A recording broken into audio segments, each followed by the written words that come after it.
చాలా సర్వేలు మొన్న ఎలక్షన్ అయిపోయిన తర్వాత తమిళనాడులో విజయ్‌కి అయితే మాత్రం 20, 25 స్థానాల లోపే వస్తాయి అని చెప్పాయి.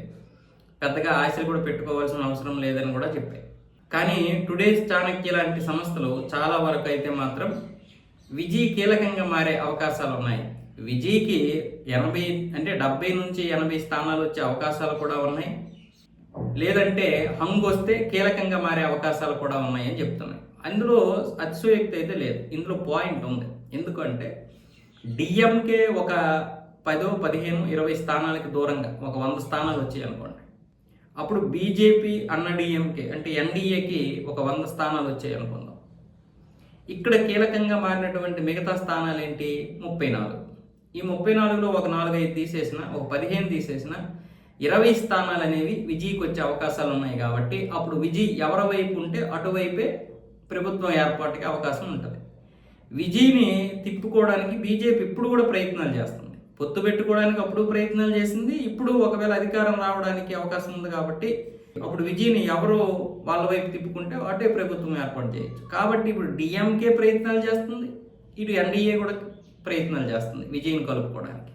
అయితే ఇక్కడ చూసుకున్నట్లయితే విజయ్ డిఎంకేకి సపోర్ట్ చేస్తాడు.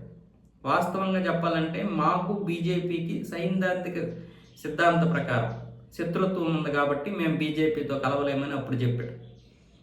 ఇప్పుడు అంటే దాని అర్థం ఏంటి? డిఎంకేకి సపోర్ట్ చేస్తాడు. అంటే డిఎంకే సిద్ధాంతం వీళ్ళ సిద్ధాంతం ఒకటే, తమిళనాడు సిద్ధాంతమే. జాతీయ భావజాలం ఉండదు. అది ఒక విధంగా వాళ్ళు తమిళనాడు సిద్ధాంతంతో ఉంటారు.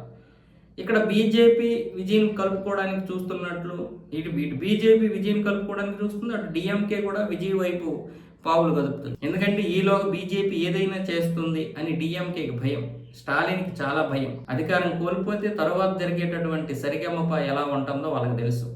ఇప్పటికే వాళ్ళ మీద చాలా వరకు అన్ని పశ్చిమ బెంగాల్లో మమతా బేగం, తమిళనాడులో స్టాలిన్ మీద గట్టి ఇదే ఉన్నాయి. బీజేపీకి చాలా అన్యాయాలు, దారుణాలు చేశారు వాళ్ళు.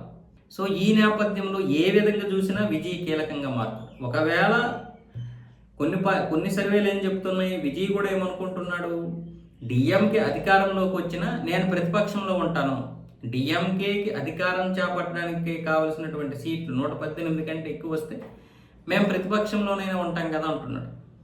అలా ఉన్న అవకాశాలు ఆ విధంగా చూస్తే ప్రతిపక్షం అతనికి రాకపోవచ్చు, అన్న డిఎంకేకే వస్తుంది. అన్న డిఎంకే కానీ, ఎందుకంటే విజయ్ కంటే అన్న డిఎంకేకే ఎక్కువ వస్తాయి. ఇక్కడ కీలకంగా ఎప్పుడు మారుతాడు విజయ్ అంటే డిఎంకేకి 100కి పైగా స్థానాలు వచ్చి అధికారానికి ఒక 10 కావాల్సినటువంటి స్థానాలు ఉంటే అప్పుడు కీలకంగా మారే అవకాశాలు అయితే ఉన్నాయి. అందులో మనం దాన్ని మార్చలేం. ఖచ్చితంగా అప్పుడు కీలకంగా ఉంటాడు. అంటే హంగు వస్తే మాత్రం విజయ్దే.